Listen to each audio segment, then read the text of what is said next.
Salam harmoni madani, salam kebajikan dan salam Wesak kepada semua. Tuan-tuan dan puan-puan, para hadirin yang dihormati sekalian.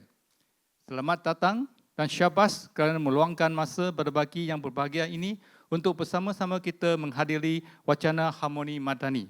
Satu acara mulia yang dianjurkan oleh Kerajaan Malaysia bersama MBCC sempena sambutan Hari Wesak Peringkat Kebangsaan. Saya, Liau Meng, selaku pengacara majlis dengan rendah hati ingin memohon kebenaran untuk meneruskan ucapan saya dalam bahasa Inggeris. Again, a warm welcome to everybody. Before we start, may we all rise for the national anthem.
Thank you. You may be seated.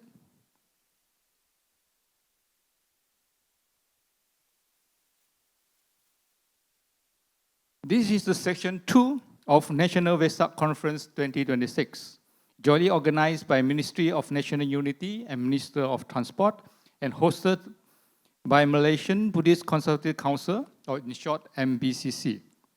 This is the parallel sections. Section 1 is ongoing concurrently as second floor. The title of this section is The Architecture of Respect, Interfaith Synergies for a Madani Nation. From the title itself, you might have guessed that these sections will be focusing on respect, one of the 6 pillars of Madani.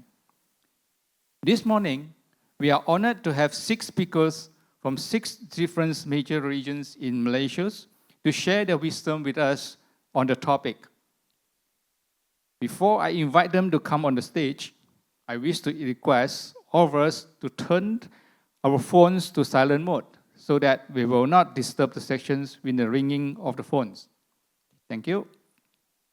Now, please join me to welcome the moderator of this section, Ms. Ling, the President of Buddhist Missionary Society Malaysia, BMSM.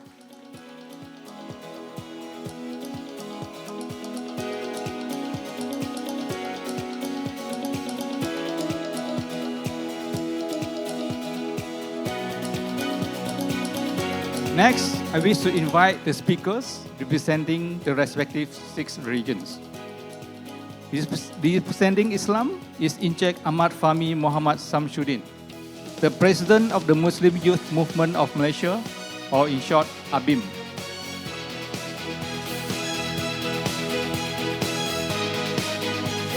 Representing Buddhism is Dato Ang Chu Hong, the Chairman of Yayasan Buddhist Malaysia, YBBM.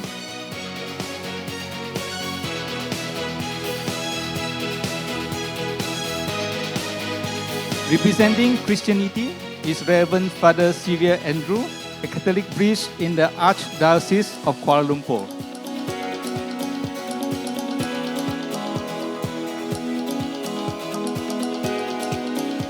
Representing Hinduism, Puan Gowri PS Thangaya, the Deputy Chairman of Malaysia Hindu Sangam Wilayah State Council.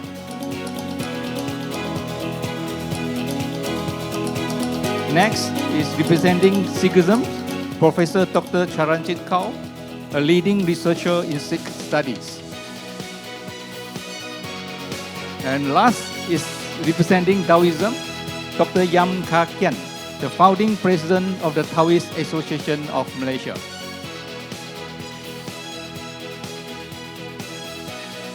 Welcome all the speakers and the moderators. Now I respectfully pass over the floor to the moderators.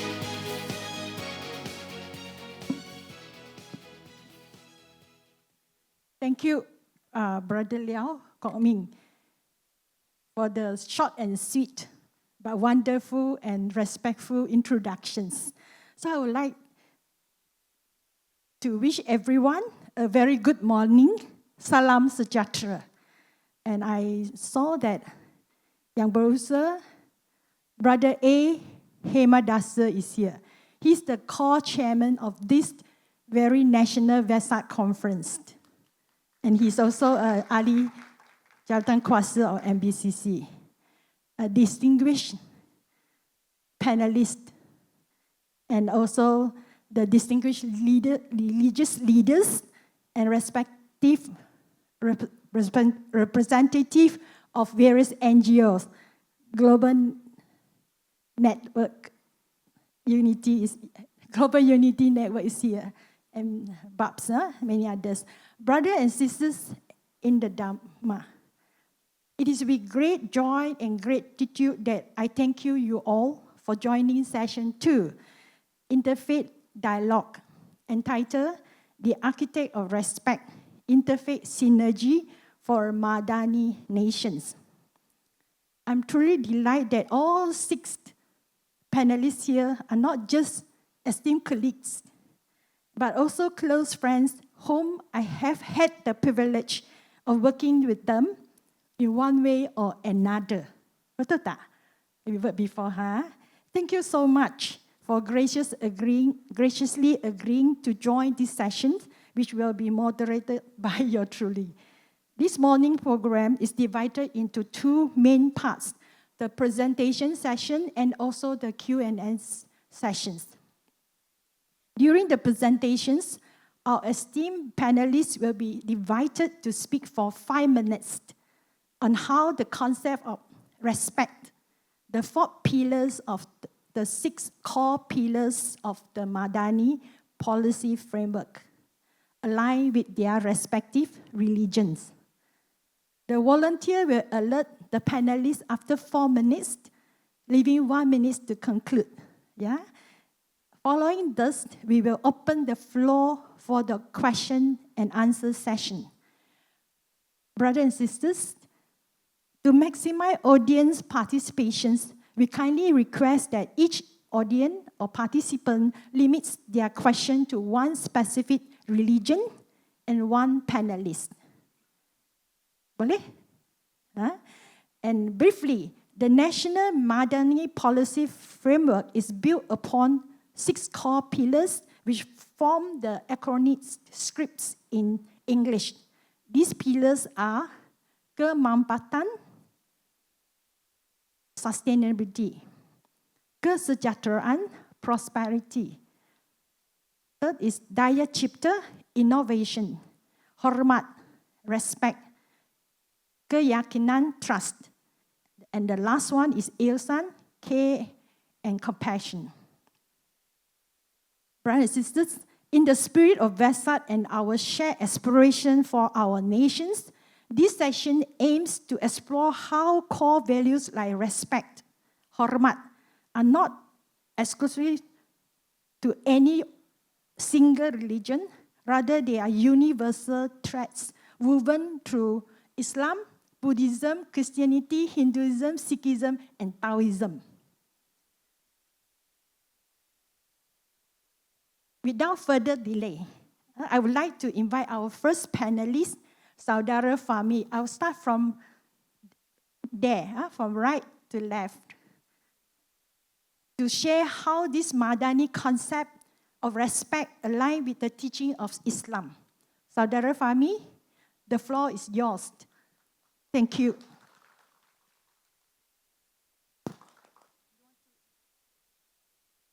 You will sit and would you like to come here? You prefer to sit, is it? Your choice, huh? Brother Choo, I just sent you the slide. Do you receive? Okay. Okay, thank you. Assalamualaikum warahmatullahi wabarakatuh and very good morning. Salam sejahtera, selamat pagi everyone. Thank you to Sister Ling. And of course, on behalf of ABIM, I would like to thanks to the organizing committee. I would like to also wish you Selamat Hari Wesak, our respected guests and also the panel, distinguished panel, brothers and sisters. This is my, not first time coming for such celebration, but rather the opportunity to speak and discuss and having conversation and meaningful meeting with every one of you is one of the grateful opportunity for us as Malaysian. When it comes to the topic that we will like to discuss today, on my presentation, I prepare some slide for you to showcase some of our understanding perspective coming from Islam. When it comes to this matter, I would like to refer to one verses of Al-Quran in Surah Al-Hujurat verses 13. Bismillahirrahmanirrahim. Ya ayyuhan nasu inna khalaqnakum min zakarin wa unsa wa ja'alnakum syu'uban wa qabaila lita'arafu. Allah created us, men, women, from different tribes, different ethnicity, different culture, for you to know each other, not to quarrel, not to fight, not to to do some negative activity. So the term that I want to highlight here is to know each other. If we do not know each other, we don't have any respect to others, right?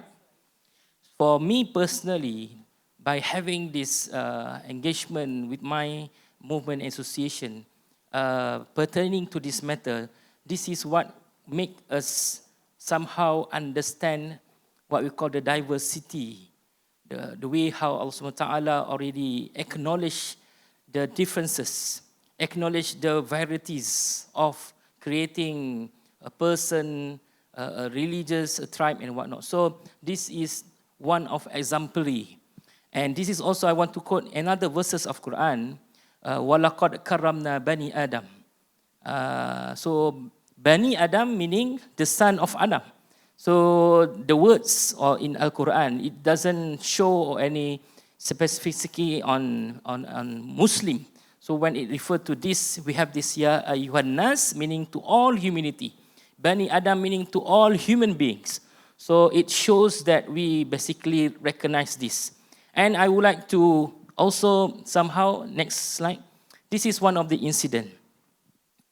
During Prophet Muhammad sallallahu alaihi wasallam, where this funeral procession passed in front of the Prophet, and Prophet stood up. So he was told that those who passed away is not a Muslim. Why you stood up?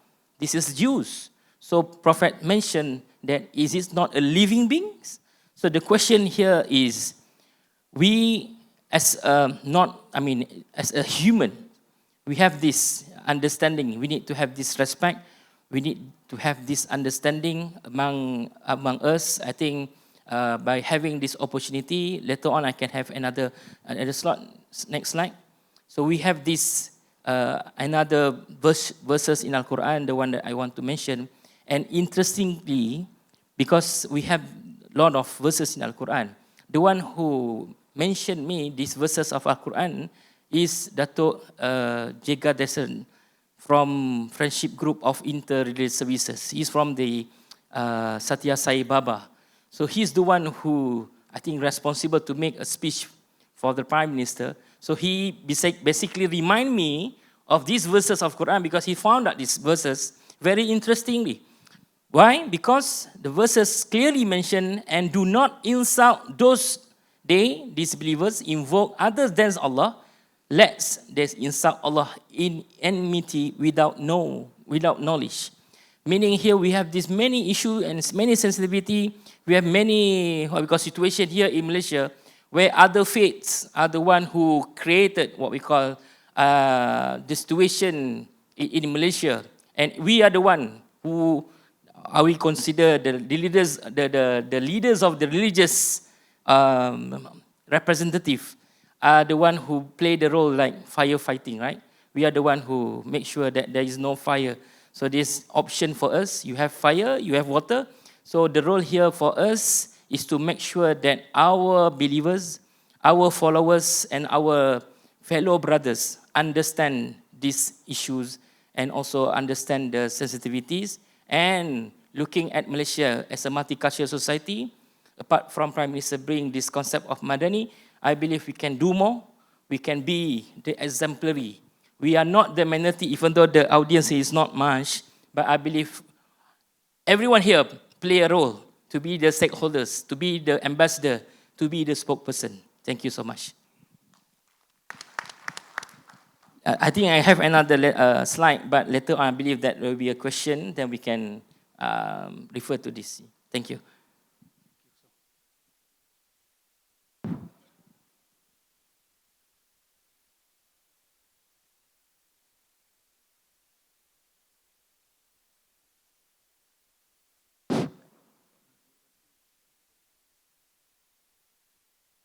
Okay, thank you, Saudara Fahmi. Saudara Fahmi have a special space here. The first time I know him, just how he mentioned funeral. Brothers and sisters, do you still remember MH17? This incident happened, and we have a joint prayer. And he's the one that represents Islam to have the joint prayer in Buddhist Mahavihara. Terima kasih dan keladi. And once again, thank you for this, I call it deeply spiritual sharing. Surely this Islamic concept of respect resonates profoundly with the values of all other religions. Without further ado, I am pleased to invite our second panelist, Dato IR Ang Chu Hong, to enlighten us on how the concept of respect within the Madani framework align with the Dhamma, the teaching of the Buddha. Thank you, Dato. Fellow panelists, saudara-saudari yang dihormati sekalian, salam sejahtera. Allow me to begin with a story. General Singha of the Liviji Kingdom was a well-known disciple of Niganta Nataputta, the naked ascetic. He had heard a lot about the Buddha. And one day he decided to come to the Buddha and had a sort of discussion or a debate with the Buddha. After the discussion or debate, he finally decided to become the Buddha's disciple. Then the Buddha said, better think twice, think many times before you become my disciple. Now for all of us, if we get a disciple, we quickly bring him in. But the Buddha was not interested in so much as conversion, but to educate a person. Okay? Now on the insistence of General Sinha, the Buddha finally accepted the General Sinha as his disciple. But he told General Sinha, after you becoming my disciple, remember to continue to provide dana to your previous teacher and to all the ascetics of the Niganta Nagaputta. So this is the concept of religious hormat, okay? Religious understanding and hormat. Okay? You don't go now disparaging, ridiculing, condemning your previous religion. After conversion, you can praise your new religions, but you must hormat your previous religion lah. Okay? Just like if you are married by arranged marriage, then you decided that you have found a new wife. You get a new wife, but you don't divorce your old wife and condemn your old wife and ridicule your old wife. Not. The least decency, this hormat, okay? Second story, Upali, the barber. He was a barber in the royal court of Kapilavastu. He cut hairs for ascetic Gautama, for the prince Siddhartha, and also he cut hairs for all the princesses in the palace. One day, the Buddha, after enlightenment, he came back to the palace and he preached the Dhamma. After his preaching, all the princesses were so keen to become monks. So they decided to get rid of all their jewelries, pack in a bag, and pass to Upali, and told Upali, hey, we are going to become monks. Okay? Now you can have all my properties. If you were there, I think you would take the properties and take all the jewelries and cash it out and buy a bungalow somewhere in Tamantun, right? But Upali was weeping, he was crying. The princes were willing to give up for a noble life. How about me? So he felt very sad. So he decided also to follow the Buddha. So he hung the baggage of jewelries and he followed. And the Buddha, with his wisdom and perhaps his divine eye, he noticed that Upali is coming. But the princesses were already all around him asking for ordination. The Buddha said, hold on. He waited for Upali to come, and the Buddha ordained Upali first. And by the Buddhist protocol, now Upali is the Tai Si Heng, is the elder disciple. All the princesses now becomes junior disciple, and they have to pay respect now to Upali. See, this is respect, regardless of your origin, regardless of your color. The Buddha purposely taught a lesson to the princesses. Now that you want to follow my path, learn to respect people of previously you regarded as lower caste. So this is the Buddhist concept of respect. The Buddhist concept of respect is founded on a simple moral code called do not do unto others what you do not wish others do unto you. Okay? So this is mentioned in Dhammapada verse 129 and 130. Okay? All tremble at the rods, all trembles at the stick, all fear death.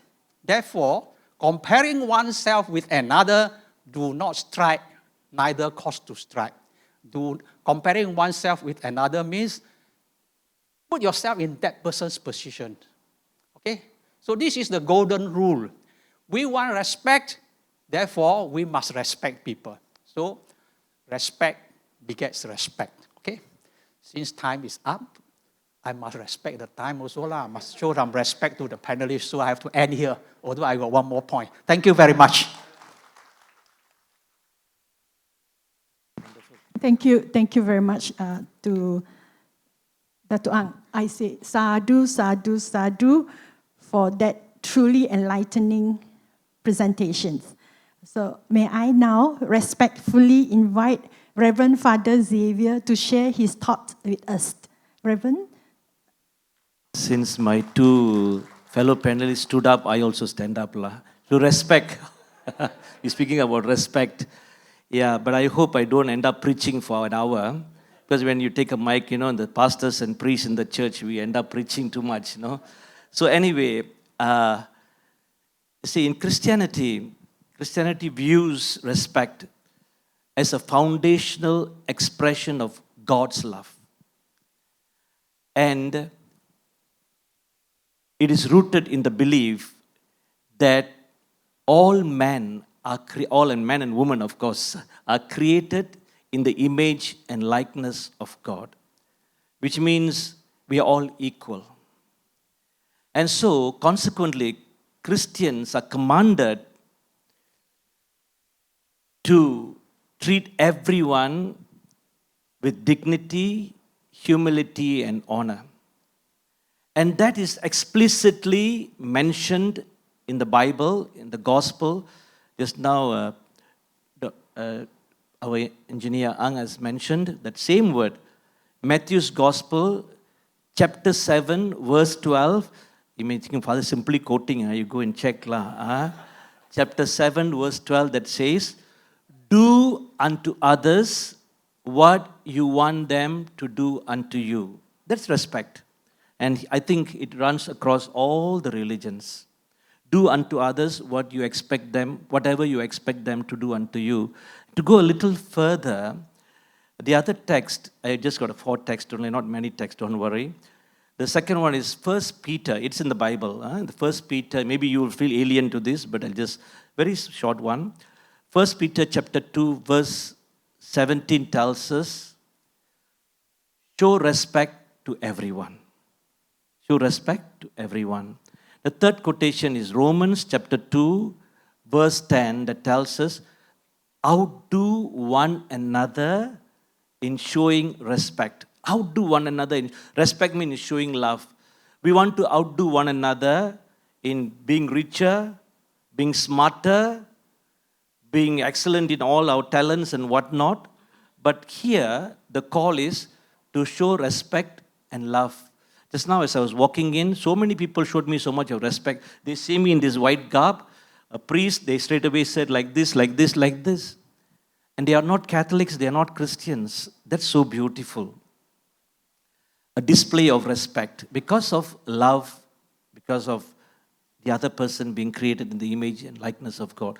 And the fourth quotation, Philippians chapter 2, verse 3, don't worry, the verses, what is important is what the text is important. Chapter 2, verse 3 says, you are called to treat your fellow brother and sister with showing them that they are better than you, that they should be better than you, not being selfish, that others are better than you. So these 4 texts are telling us, as I was listening to the script of Madani, how am I to practice this respect? It is easy, to quote the Bible. It is easy to put a beautiful acronym, script, and all that. But how are we going to practice it? In my own thoughts and reflections, firstly, respect is to be practiced through impartiality. What is the meaning of impartiality? Not to have favoritism. Against this background, let us see, is Malaysia practicing this? That is the most important question. We can give beautiful talks, beautiful panels and all that, but in reality is this happening? And so when we come together, we pray and we hope and we desire that it is not just in words, not in slogans, not in acronyms, but in practice. Do we have impartiality? And one step further, one more point to tell you, besides impartiality, there is one more element. Respect is not just shown in action. When somebody comes, we show respect, we show to religion, to show the person, to show the young or brahmats and all that. But respect must also be practiced in our speech, in our words. Don't use harsh words. Don't condemn. Not derogative words. Not belittling the other. Not saying I'm better than the other. When I said everyone is equal, everyone has got some news to share us. So these 2 elements, impartiality and not just in actions but in words. Words must generate beautiful actions. Beautiful words, beautiful actions must speak louder than your words.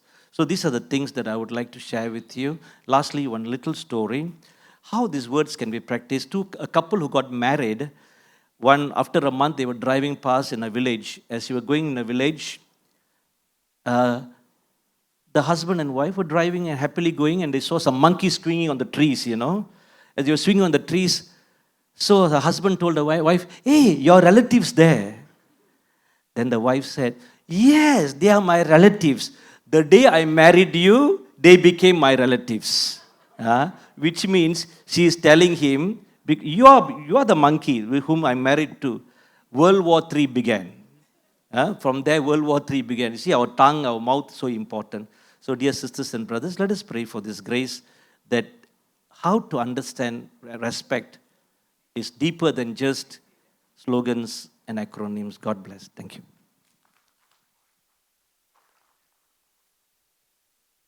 Thank you, Father. I'm actually most grateful to Father because he traveled this morning all the way from Seremban. Yes. And I really fall in love with the four texts. And thank you for such a passionate and lovely sharings. Next, I would like to, I'm delighted to invite my dear sister, Puan Gowri, for her presentation. Sister? Thank you, Sister Piling. First of all, thank you, the organizers. Through Sister Piling, I'm here today. So we have to run. We all have 5 minutes. So good morning. Salam sejahtera, Malaysia Madani. Salam Malaysia Madani. Salam perpaduan. So let's continue with the slides. Next. So the fourth pillar, respect, all of us know. And you have heard from the three panelists that all religion has common aspects of our religion that speaks the same. So respect is one of it, right? So in Madani, this is what it says about respect. Yeah. So I have presentation because I think visual presentation is, keeps us more alert and you can remember. Maybe the organizers have a way to share with everyone. So the next. So this is also the key principle of respect is more than politeness. A society becomes stronger when diversity is treated as a strength rather than diversion, all right? So it's the strength that we need through respect, how we can live in a harmony society. Okay, next. All right, so the respect in Madani framework and its alignment with Hinduism. So Hinduism teaches, actually Hinduism is, is a way of life. We don't call it religion, and the actual name is Sanatana Dharma. All right, so Hinduism, maybe it came from the British connotation of the Sindhu River and everything. So Sanatana Dharma says every living being contains divine essence. We say we see Brahman in you. It doesn't matter who we meet from any other religion, we see the goodness of God in you. So that is the biggest respect that we can give to any other human being. So humanity is interconnected. Different paths can lead to the truth. Compassion and tolerance are sacred duties. So we have an important Sanskrit concept called Vasudhaiva Kudumbakam. The world is one family. From the very beginning, Sis Piling said, we are family, we are family. So the religion says the same thing. So this reflects the Madani's emphasis on inclusion, harmony, and shared humanity. Okay, next. So respect for human dignity in Hinduism, all right, the soul, as I said, the Atman or the Brahman. We see that in each, it exists in all being and we see it in you. Every person deserves dignity and compassion. All of us are saying the same thing. So the Bhagavad Gita teaching, the wise see all equally. Father did say just now, rich and poor, different races and communities, humans and living creatures. Instead of we saying you are this person, why don't we see all of us as a whole humanity, humans living in this world? Just now a message I gave for Wesak is world as a whole human existence, right? So alignment with Madani, we see the emphasis of equality, human worth, and respect beyond social differences. All right, next. Religious diversity and tolerance. All right, there's a famous verse from Rig Veda says, Egam Sat Vipra Bahuta Vadanti. Truth is once, the wise call it by many names. That's how we say there are different religions, but we all speak the same truth. The universal concepts. Meaning different religions may express the same spiritual truth differently. Diversity should not create hatred, and faith differences should inspire understanding. All right? Alignment with Madani, how? Respect for all religions, interfaith harmony, peaceful coexistence. That is why we sit here together this morning. If not, there will not be an interfaith dialogue. Long time ago, I'm sure, Brother Fahmi, we do not, not to say encourage, we seldom see this kind of interfaith dialogues. But now it's increasing. Now we respect. Now we, encourage more such, events. Next. All right, so inclusion and social harmony. Hindu values supporting inclusion. I'm sure you all know about ahimsa, non-violence. Dharma, which also is part of, Buddhism. Seva, selfless service, which encourages caring for others, helping society, rejecting hatred and discrimination. And how does it align with Madani? Inclusive communities, social responsibility, and compassionate citizenship. All right, next. Yeah, I'm going to finish, don't worry. So mutual understanding through dialogue. This is what we are having now. Dialogue, learning from others, knowledge. Just treat it as knowledge. All of us need to know what the other religion says. How is the practice? How is the culture? So that we respect the other religions. Spiritual openness. And ancient Indian philosophy often use respectful debates to seek wisdom rather than create conflict. So what Madani says is the same thing. All right, next. Okay, respect in Malaysia's multicultural society. We have to respect this. We have no choice because from our childhood, we have been living in multiple ethnicities, different religions, diverse cultures and language. Shared goal, unity in diversity, religious harmony, mutual respect. And that is why it matters. The stability, national cohesion, peaceful coexistence. You want that? We respect each other. Next, I think I have two more. Challenges. Although it is all beautiful, everybody is talking about the way how we should respect, gain respect, and live respectfully. But modern challenges, there are still challenges. Religious intolerance, racism and discrimination, social media hostility, cultural misunderstanding because we do not have that knowledge. So how? Through Madani and Hindu values, how we can promote? We have to have the sense of empathy, dialogue, education from very young, and also shared humanity. Right? Next. Okay, these are some of the key similarities between Madani, respect principle, and also Hinduism teaching. Yeah, this is a summary of what I just said. All right, next. Okay, so in conclusion, the Madani concept of respect aligns strongly with Hindu teaching, through recognition of human dignity, religious tolerance, celebration of diversity, social harmony, compassion, and in conclusion. And as a closing thought, a respectful society is built not merely through laws. It is not the law which controls us, but through understanding, empathy, and shared humanity where we can live together in harmony. So the world is one family. Vasudhaiva Kudumbagam. Anything that you saw here, you don't remember, it's okay. Just remember Vasudhaiva Kudumbagam. We are one big family. I think that's all I have. Next slide. Right, thank you very much. Nandri.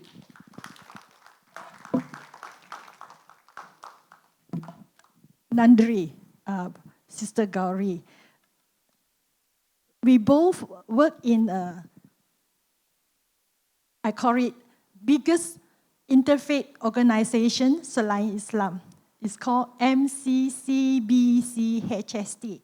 In full is Malaysia Consultative Council of Buddhism, Christianity, Hinduism, Sikhism, and Taoism. And I really liked the takeaway. The world is one family. And just over the breakfast, our next panelist just say that ini keluarga lah. So relax, nah?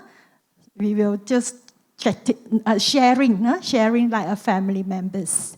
And brothers and sisters, do you notice that we have gender balance today? 1/3, yeah? Should be happy, huh?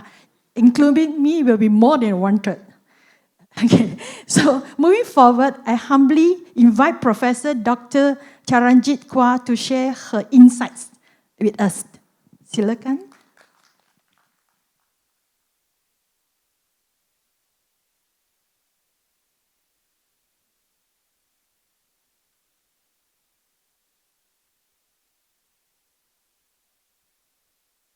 All right. Good morning, everyone. Allow me to ask you a question. Sorry, a nature of a teacher. All right, we have to ask question. Is respect demanded or earned? All right. Some people with some social standing, wealth, titles, or power, they may demand respect. And most of us have been taught that respect must be earned. All right? How? Through our action, behavior, and character. Am I right? But Sikhism challenges this idea. Because if respect is always earned, you tell me, how do the babies, children earn respect? All right? So, respect is basic, unconditional, and human. In Sikhism, respect is deeply rooted in the belief that every human is completely equal, regardless of your race, religion, gender, nationality, socio-economic background, or even your age. This classification, as a lecturer from social science background, for me, I call it as an artificial label. Sorry, I'm the person who teach culture, and I have the right to say these all are artificial labels. All right? Because society are very smart to use this to divide us. All right? And to marginalize and to discriminate against anyone just because you are different, your background are different. From Sikh point of view, we are violating this command we state in the scripture called Guru Granth Sahib on page 28, accept all human as your equals. So as a Sikh, by practice, you and I, there's no difference. We are equal, all right? Henceforth, Sikhism teaches all humanity as one, not two, not layers, not being ranked. And this is definitely reflect the Madani spirit of mutual respect and unity in diversity. Now, many cultures and religion teaches us to respect elders. And that is a very beautiful values to practice. This morning, I heard from one fellow friend that he knew Dato from young. All right? And our father Xavier mentioned that everybody, respect him. Okay? Through his attire. Very good. I'm not saying you are old, huh? Yeah, my point is respect. Okay? But this is very one direction. Did you see? Younger must respect. I'm not talking about them now. Younger must respect the older. And one way. And if respect follows or flows one way, the imbalance begins. Perhaps this is why we see or we witness negative threats to childhood. As a mother myself, as a teacher myself, I always see children in my class who are a bit older, all right, 20-something in age. And today I purposely want to speak about children. Okay? Parents are abusing their children emotionally, sexually, physically. I have a lot of story. In fact, I wanted Sister Ling to take one initiative to do respect and children. All right? We must narrow down to this social category. Teachers humiliating students publicly, children are being labeled because of your race, your gender, and most importantly that we always take for granted, innocent life lost through neglect, reckless driving, and preventable domestic accident. So do you respect the children?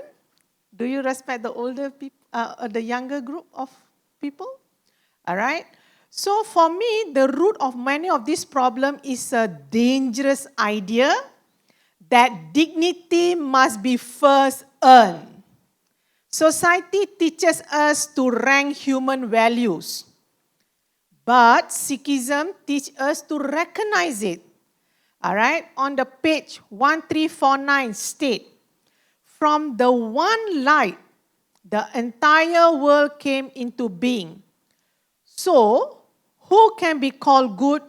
Who can be called bad? Ladies and gentlemen, if you walk to Sikh Gurdwara, you will not find any VIP sections, reserved seat, leather chair, or special dining rooms. No. Even when wealthy individuals, celebrities, politicians, religious leaders visit. Why? Because in Sikhism, humanity itself is VIP. And honestly, that is what real respect looks like. Treating every person as equally important from very beginning. This is clearly can be seen in Guru Ka Langar, a concept that simply can be described as Sikh community kitchen. I believe the Buddhist society, the Muslim society, the Hindu society, Christian society in Malaysia know about this Sikh community kitchen. Everyone sit together on the same levels, all right, either on the floor or on the benches. No special tables, no premium sitting, no exclusive meals, no ranking of human worth. And if you're wondering, why do Sikhs serve everyone equally in Langar? The answer is simple. Because hunger doesn't care who you are. Is that true? Correct or not? Hunger does not care your title, your wealth, your race, your status. A hungry man is simply a hungry human. All right? If I may continue, there's a saying that goes, in Langar, even the biggest ego has to sit on the floor. All right? So beyond equality, Sikhism also teaches seva, selfless service. I think this not need to explain in further because I think this is quite simple to understand. So when we practice seva, we actually protect dignity, rights, and freedom of others. Ladies and gentlemen, in multicultural nation like Malaysia, harmony cannot survive if respect become a currency, up, down, or based on your mood, happy or angry, or something we only give to the people who looks like us, who thinks like us, who worship like us, or holding high position. Whereas dignity is not an upgrade of your purchase or reward to unlock. It does not depend on your wealth, does not depend on your age, fame, status. It simply exists because you're human. I repeat, respect and dignity simply exist because we are human, full stop. And I think that is the true Madani spirit that we want to see all Malaysians, regardless whether you are from white-collar professionals, blue-collar workers, street vendors, everyday citizens trying to make ends meet, and we should recognize their natural worth. When we stop tolerating our differences, all right, and start respecting and honoring the dignity of every human being, that's when true harmony begins. And that is the spirit of Sikhism, and that is the spirit of Madani. Terima kasih.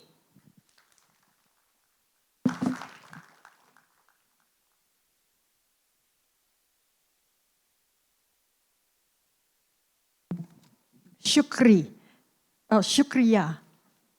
Thank you in their words. I especially like this word. I learned it from Sada, one of the Sada. Not Xavier, another one. Sorry, I lost the very first one. I'll tell you later. Yeah, because it's very close to Sukihoto. Sukri is also happy. Thank you with happiness.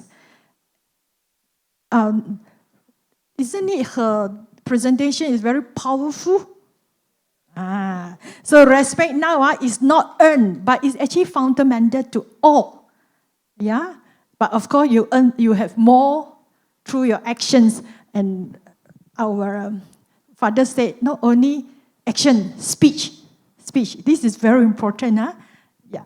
Okay. I will not elaborate more, but we know that respect is for all, irrespective of our skin color, our religious.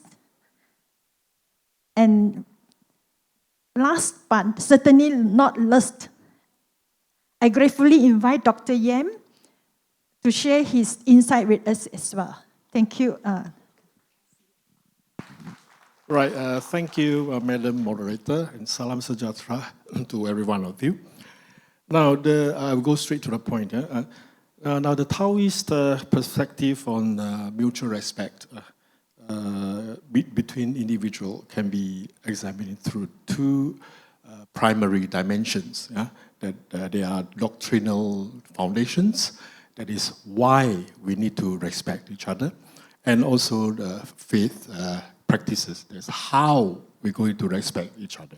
So in regards to doctrinal foundations, there are three main teachings that worth mentioning. First of all, the Tao brings about everything. In Chinese, it's called Tao Sheng Wan Wu. Now, this doctrine actually originates from the Tao Te Ching. Tao Te Ching teaches that everything comes from the Tao. Hence, Taoism believes that all physical beings embrace the Tao nature, Tao Xing.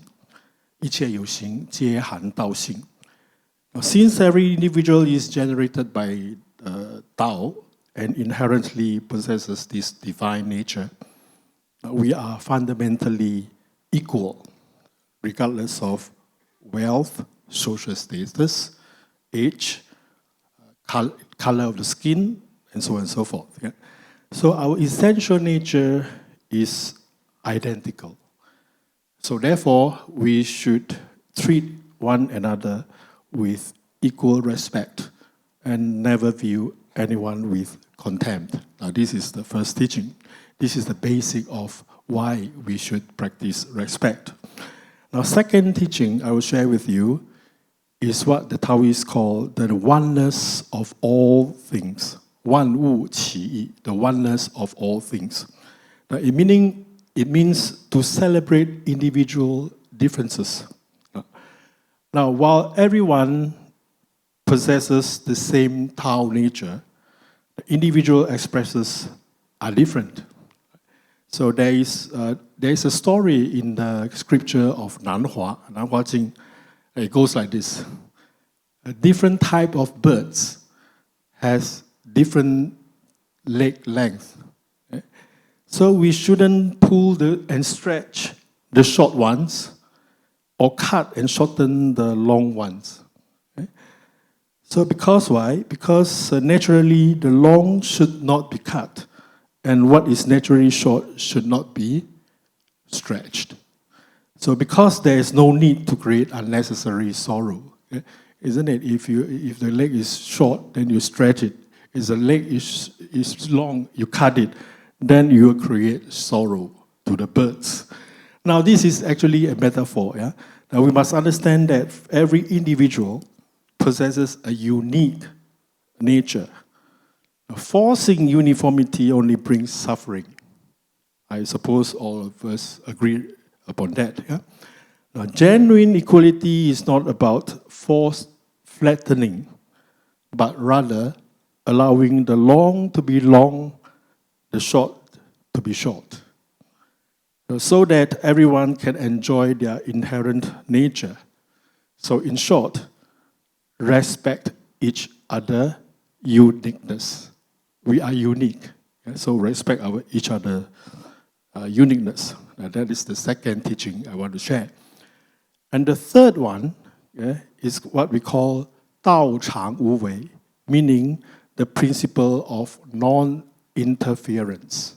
Wu Wei, sometimes we translate it as non-action, but it's not very accurate because when you translate it as non-action, we can misunderstand it as doing nothing. So here I would rather translate it as non-interference. Now, this principle can serve the purpose, to me, I get it. It can serve the purpose as a concrete methodology for achieving the highest form of respect. Now, how? Now, in the Taoist context, Wu Wei, or non-interference, does not mean passivity or doing nothing. Rather, it means refraining from willful, unnatural action, 不妄为. So it is the conscious choice not to forcefully interfere with, control, or reshape others based on our subjective arrogance. Now that is respect. Now therefore, practicing Wu Wei, or non-interference, towards someone surely grants them the greatest possible room to achieve their self-actualization. That is the third teachings that I want to share with you. Now, these teachings are, well, you may say theory or doctrine.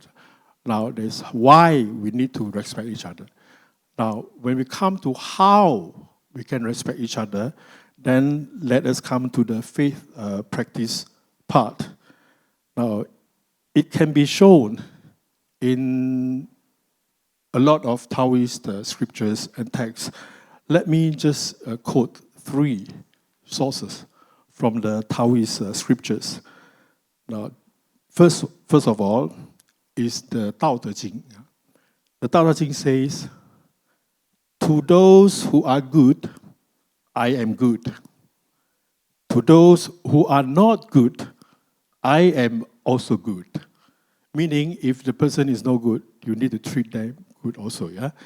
So thus, goodness is attained. This is a verse from the Tao Te Ching.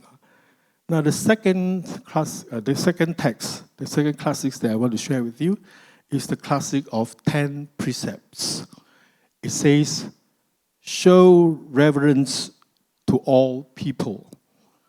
One must not treat others with contempt, deception, humiliation, or unjust harm." So if we mutually respect each other, then this kind of things will not happen. Okay? Now, the third text, or the third quotation that I would like to share with you is from the Treatise on Response and Retributions. Now, it says, "Regard others' gains as your own gains, and regard others' losses as your own losses." Meaning to say, you need to treat people as how you treat yourself. Okay? So these are the 3 sources that I would like to share with you. Now, clearly, these scriptures place a great importance on these universal values about respect. Now, that is about the basic, the doctrinal foundation. Now, let us come to the second part, yeah, the faith practicing part. That means how you are going to practice this respect. Now, there's one concept. I just want to share with you one Taoist concept. It's called non-contention. Yeah? 不争, non-contention, 不争. It means refraining from fighting over who is right, who is wrong, who is superior, who deserves credit, so on and so forth. So, action without contention, it merely means I will do my best to contribute and do what is right, but I make no demands, harbor no expectations, and seek no rewards from others. So in this case, we can actually respect each other if we practice this notion of action without contention. So here, I conclude my thoughts on the topic of respect from a Taoist point of view. Thank you. Terima kasih.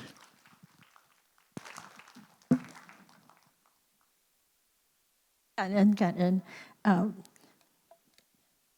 Actually, I'm most grateful to Dr. Yam. He, as a dedicated father with a newborn daughter, just a few days. Congratulations. We knew that he will be extra busy welcoming a new baby into his life, yet he still graciously accepted our invitation. Really kind. And thank you so much for such a meaningful sharing on the 4 points. I especially like the oneness of all things. And the second one, he said that he said non-interference. The Chinese word, it comes to me, 各自安好, but it's not doing nothing, but actually do our best. So there are a lot, dear brothers and sisters, after listening to all the 6 of them, what do you think? Do you not agree that within the Madani framework, respect transcends mere politeness? Like I pick up this word from Puan Gowri slides. It fundamentally means recognizing the inherent dignity, not only to the elder one, but especially the young one. Prof. Dr. Charanjit, I take note of your suggestions or advice. We have one respect with the younger one. The inherent dignity is for every single individual and religion, accepting and celebrating our diversity and ensuring true inclusion through mutual understanding, faham. This brings us perfectly to the core motto of Harmony Madani. Faham, understanding, hormat, respect, terima, accept, and meraikan, celebrating. And after listening to them, we will celebrate with another pillar called ilham, care and compassion. So we terima dengan kasih sayang. It's more meaningful. So, brothers and sisters, when you are now, I will not take more time. Proceed to our next session. I know that now it's 10. So can we take 3 questions? Is it still possible, MC? Possible? So I repeat, to maximize the audience participation, at least 3, we kindly request you to only ask one specific question and to one panelist and one religion. And please keep your question brief. May I have first question? Ada? Oh, okay. Silakan.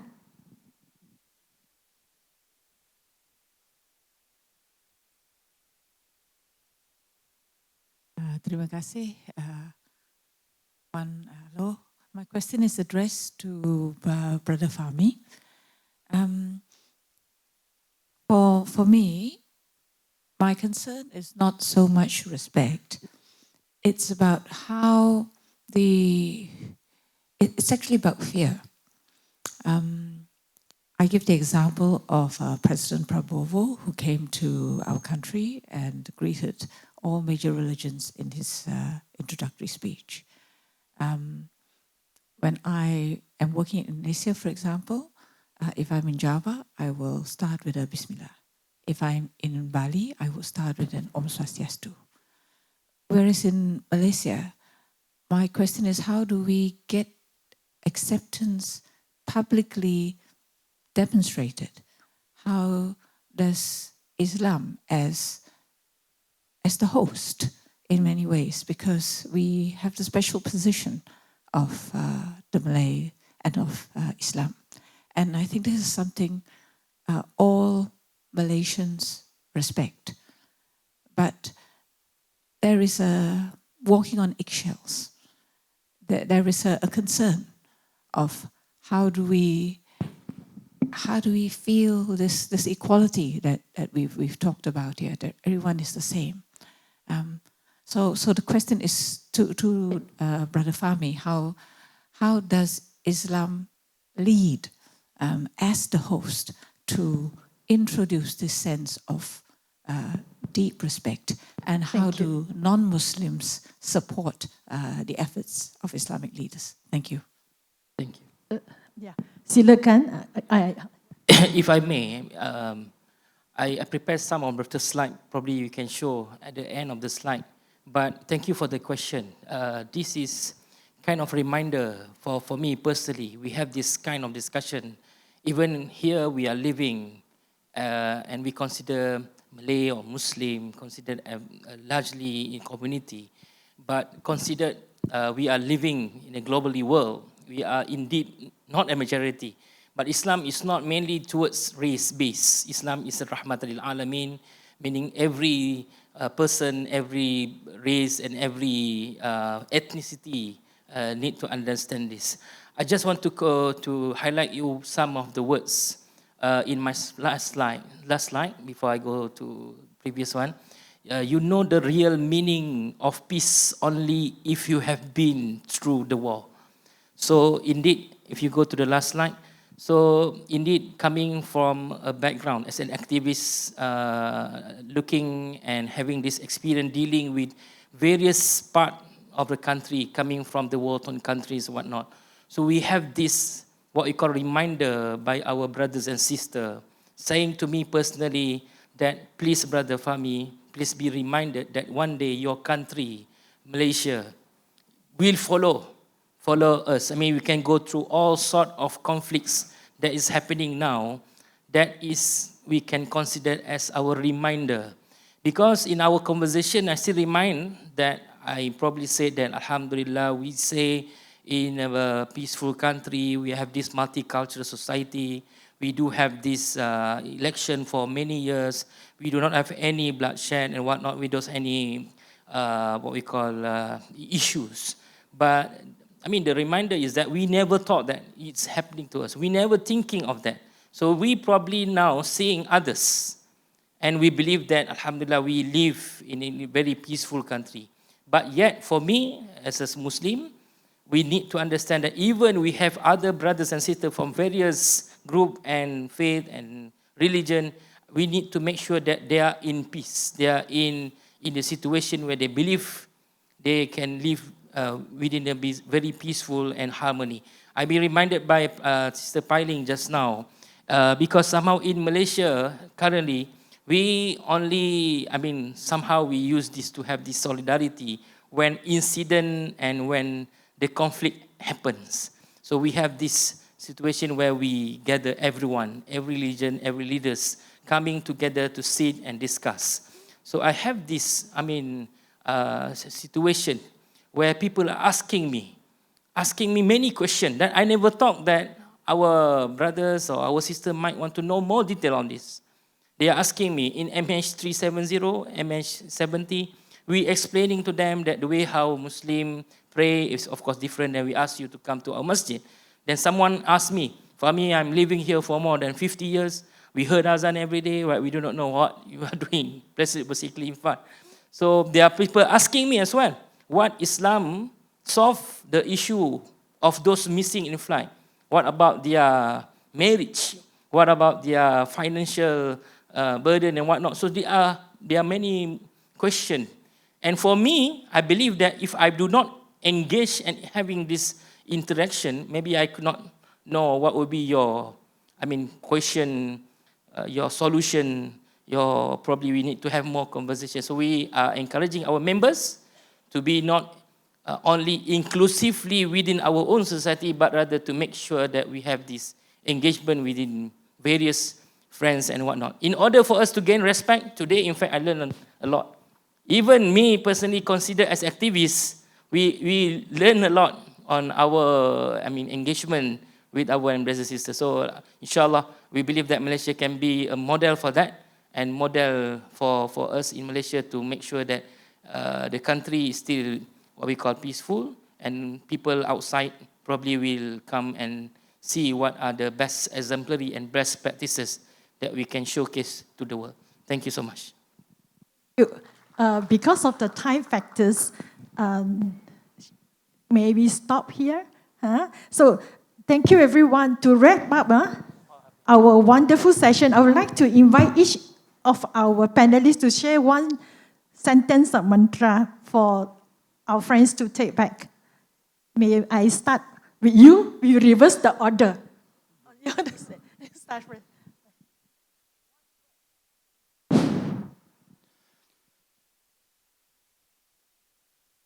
Diversity is the norm. Inclusivity is the path. Thank you very much.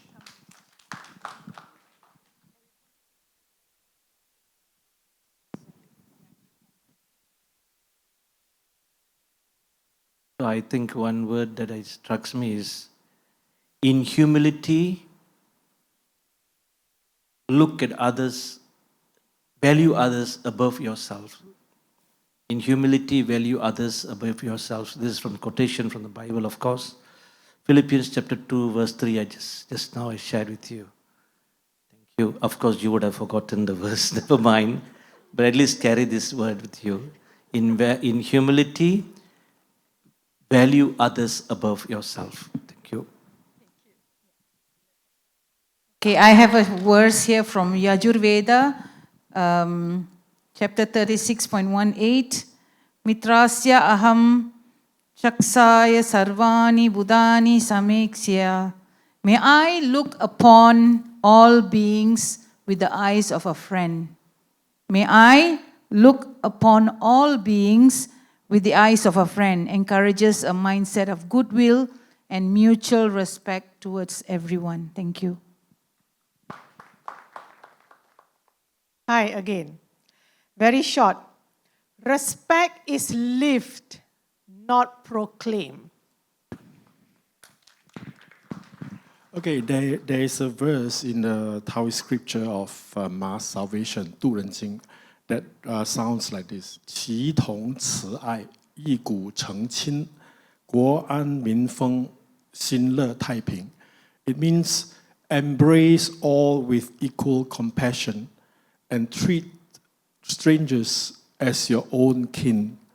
Then the nation will prosper. Its people will rejoice in lasting peace. Then I truly believe that if every one of us here could live by these words, our country would enjoy eternal prosperity. Thank you. Thank you. We go back to Saudara Fahmi. He start and he will conclude. Yeah. This is basically a confused word, but I would like to share to you. Buat baik, jangan sekali. Buat jahat, baik sekali. Buat baik, jangan sekali, meaning you cannot do good words, good deeds, only once. We need to do it many times. Buat jahat, baik sekali, meaning as a human, we make mistake, right? Only once. Cannot repeat it again. Thank you. Thank you. Brothers and sisters, the insight shared by all the 6 of our panelists today have truly been a gift. I say it's especially to us, our Wesak participants, it's a Wesak gift. I'm most grateful to all of them. Once again, thank you. Terima kasih dan gelati. Kalau boleh, we will interfaith again. Yeah. So thank you all for the participants for your gracious participations. May I now hand the floor back to Brother Liau Kok Min. Dia sudah tertunggung-tunggung, Pak.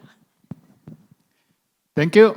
Thank you all the speakers and our moderators for very enlightening sessions on the topic of the architectures of respect, interfaith synergy for MADANI nations.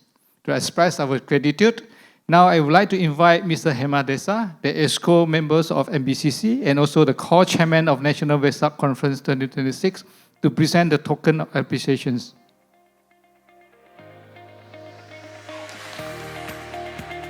Yeah. First, may I invite Encik Ahmad Fahmi Muhammad Samsudin.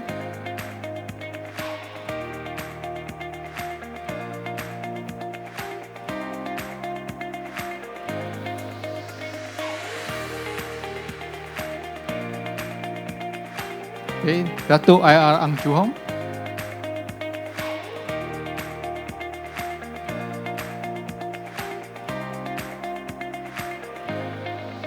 Reverend Father Xavier Andrew.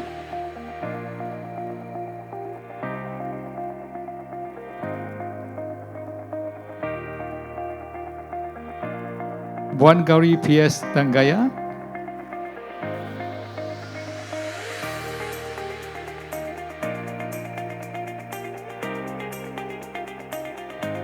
Professor Dr. Charanjit Kaur.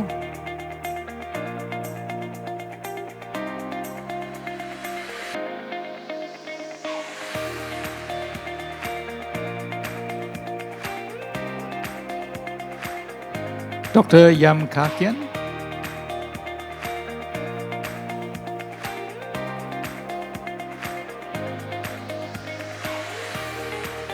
And not forgetting our moderator, Sister Lo Ling.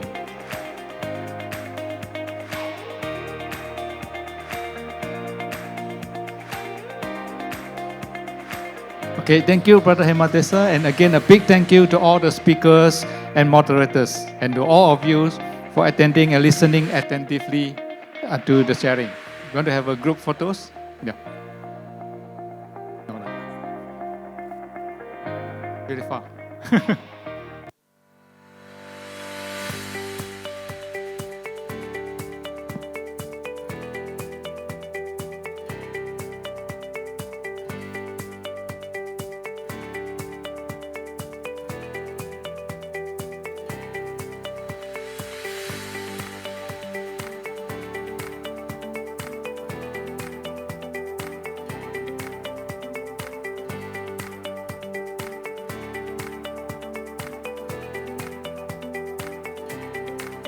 Okay, now there is the end of section 2. Our next event is the opening ceremony. Yeah, kindly proceed to the ballroom at the second floor. For your information, our guest of honor today is the Prime Minister himself. Thank you.